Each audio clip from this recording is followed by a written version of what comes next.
One of the big promises made by the BJP in its Sankalp Patra is the idea of hosting the Olympics in India in the year 2036. And joining us now is the Minister for Sports, Youth Affairs, Information and Broadcasting, and a very passionate sportsperson himself, Anurag Thakur. Anurag ji, welcome to India today. What I'm trying to do is speak to each minister about their ministries and what's been promised in the manifesto. And I want to focus with you on Olympics. I know for a fact that Indonesia, Mexico, Turkey and Poland are the other countries that have evinced interest in wanting to host the 2036 Olympics. Why do you think India and the candidature of Ahmedabad stands a good chance in the IOC, given that we're up against Indonesia, Mexico, Turkey and Poland? Anurag Thakur, welcome. Thank you, Rahulji, first for hosting me, and let me say this today. India has grown from the 10th largest economy to the 5th largest economy, from the fragile 5 to the first 5 economies of the world in last 10 years. India has hosted very successfully the G20 summit. At the same time, if you look at the global standing of India today, the way we are progressing under the able leadership of Prime Minister Modi, India has a great chance to win the bid. Why? Because we will be the 3rd largest economy in next 3 years. India is already have more than 1 billion mobile connections. We will be having close to 1 billion youth in the country. We will be having 1 billion internet connections. If you look at the new age and the new games, the IOC focus will be more on the digital communication also. If you look at the consumption of the Tokyo Olympics, India was among the highest. So I think here is the market which is pro sports, pro youth and 3rd largest economy of the world. Everything goes in the favor of India. Apart than that, if you look at the capital expenditure of Government of India, this year it is going to be 11,111 crore rupees. Last year it was 10 lakh crore rupees. And in the coming years it is going to be much bigger than that. In the natural course of action, we will be building much bigger roads, more airports, more rail network, more bullet trains and more new cities. So I think if you look at the spending on the sports infrastructure is very, very minimal. But it is the other infrastructure about the games village and the infrastructure like airports and all, they will be part of the development process of India. So it's going to be more sustainable when it comes to the sustainability, then India stands a chance because we are at the growing stage. Okay, I remember a conversation with one of the senior most ministers in the Modi government during the India-Pakistan match at the Narendra Modi Stadium, and we were told about the preparations that are being made to host the Olympics at Ahmedabad. In fact, the Gujarat Olympic Planning and Infrastructure Corporation has already been constituted. The state government has earmarked about 6,000 crore rupees to build sports infrastructure in and around Ahmedabad and Gandhinagar. But Anurag bhai, sabse bada sawal to ye hai ki why Ahmedabad? You know how, I know that the Home Minister and the Prime Minister both come from there and therefore Ahmedabad is very important. But why not say Delhi or even Bangalore or any other city? How did you all decide that Ahmedabad is the city best suited to host the 2036 Olympics in India? It's you saying it. I didn't say that. No, I only heard from top ministers in the government that preparations are being made around the, in fact, areas were shown, kahan pe kya banne wala hai.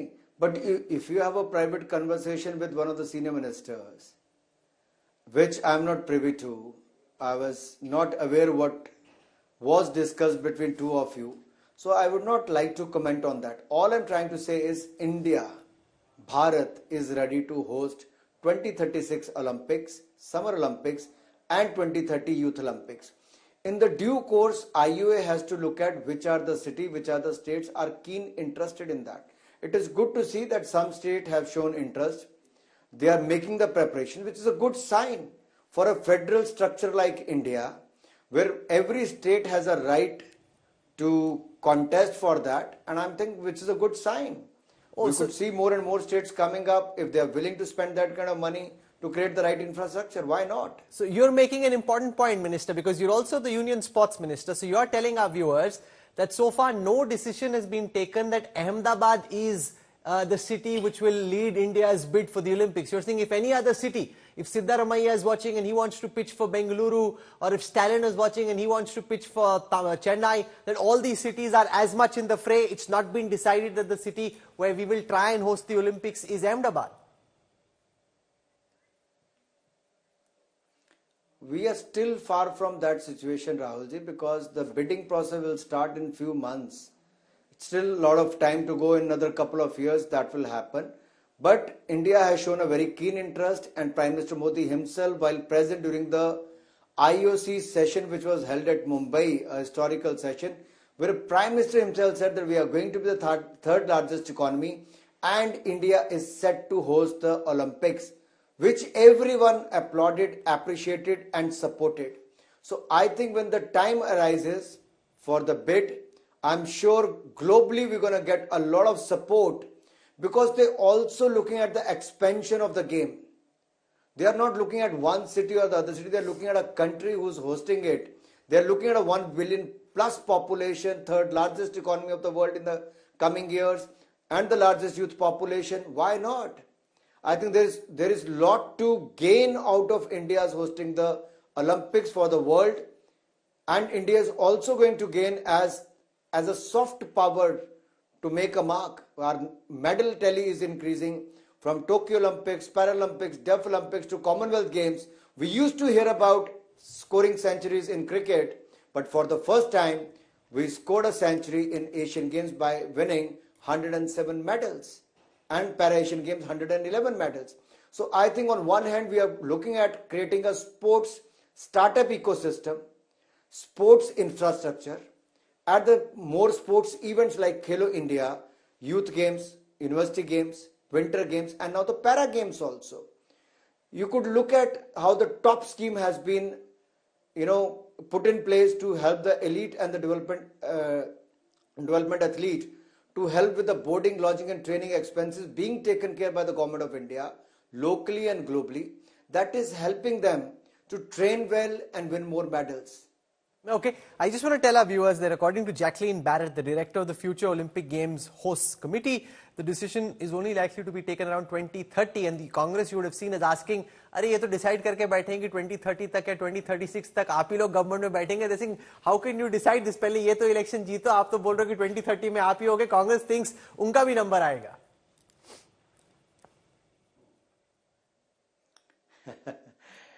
देखिए, विकसित भारत को बनना है तो मोदी जी के नेतृत्व में आगे बढ़ना है. Prime Minister Modi, during the COVID time, he said, we're going to manufacture the COVID vaccine. He did so. 2 vaccines were made in India, supplied to the world under the vaccine Maitri, and 2.2 billion Indians were administered vaccine free of cost. At the same time, COVID app, Arogya Setu app, the digital certification happened only in India, one of the few countries. And today, we can rightly say that Prime Minister Modi is creating the social, road, rail and the digital infrastructure in the country. We are preparing for the future. On one hand, the Industry 4.0 for the artificial intelligence. On one hand, we have the second largest 5G network in the world. At the same time, we have put the optical fibers in more than 2 lakh panchayats of the country. We are preparing, geared up for the future industry as well. On the other hand, we are also prepared to win election after elections, to have more continuity and stability in the system, which is very, very important for any organization or for any country. And I'm sure as BJP is looking at Prime Minister Modi with a ray of hope, the world is also looking at Prime Minister Modi as a ray of hope, as a country and as an India's leader also. One last question, Anurag ji, before I let you go. The 2036 Olympics is still some distance away, but the Paris Olympics are from the 26th of July to the 11th of August this year. We've heard of ModiK Guarantee. What is the Anurag Thakur ki guarantee relative to how we've done in the last 2 Olympics? What is the sports minister's guarantee about how you think the Indian contingent is likely to do? ये तो अनुराग ठाकुर की guarantee होनी चाहिए. If you look at the last 2.5 years since I've taken over, it is because of Modi government's policies. One after another minister has contributed, and our players have done well. You know, if you look at the World University Games, the total number of medals won by India was 18. But this World University Games alone, we have won 26 medals. That shows our commitment towards the games. And I'm sure we're going to win more medals this time in the Paris Olympics. Not only that, we are looking at the 2036. We have also started a program called Khelo India Rising Talent Identification to pick up the right talent from the grassroots level and nurture them for the next 12 sir आप जवाब नहीं दे रहे हो. मोदी जी ने clearly बोला 400 पार या 370 पार. आप बोलो ना, आप कितने पार कर रहे हो, क्लियरली बताओ. देखिए, हमने 2014 में पूर्ण बहुमत की सरकार लाए. 2000 नहीं, मैं ओलंपिक्स का पूछ रहा हूं. 300 पार किया. मिनिस्टर, मैं आपसे सर, मैं आपसे ओलंपिक्स का पूछ रहा हूं. टोक्यो ओलंपिक्स का रिकॉर्ड हम पेरिस ओलंपिक में तोड़ेंगे. Okay, and how's your campaign? Olympics का रिकॉर्ड हम पेरिस ओलंपिक में आपको, मेरे को लगा आप बोलोगे अब की बार 25 पार या अब की बार 20 पार. I thought you'll take a tough target for yourself which we could hold you to later. अब की बार 20 पार या 25 पार. आपने ऐसा कुछ बोला ही नहीं. मोदी जी ने तो बोला 370 पार. आप कोई बड़ा टारगेट तो लो. ये आपका काम है राहुल जी, आंकड़ों में पूछना, लेकिन मेरा ये बताना भी फर्ज बनता है देश को. किसी भी खिलाड़ी को बनाने में कुछ समय लगता है, उसको एक्सपोजर देना पड़ता है और हम आगे बढ़ते हैं. और हम वो सब कदम उठा रहे हैं जो हमें हर बार नए रिकॉर्ड बनाने के काम करें. आपने भी नहीं सोचा था कि हम सेंचुरी लगाएंगे एशियन गेम्स में, लेकिन हमने मेडल्स की सेंचुरी लगाई. और मैं जनता को विश्वास दिलाता हूं पेरिस ओलंपिक्स में भी भारत नए रिकॉर्ड कायम करेगा. लेकिन एक बात मेरा आपसे भी सवाल पूछना है राहुल जी. जी. आपको कैसे लगता है जब विदेशी ताकतों का हाथ विपक्ष के मैनिफेस्टो में दिखता है, तो जो न्यूक्लियर वेपन्स को खत्म करने की बात करते हैं, भारत की सीमाओं को कमजोर करने की बात करते हैं, भारत को सुरक्षा की दृष्टि से कमजोर करने की बात करते हैं, तो कभी सोरोस का तो कभी किसी और का, आपको क्या लगता है किसका हाथ हो सकता है?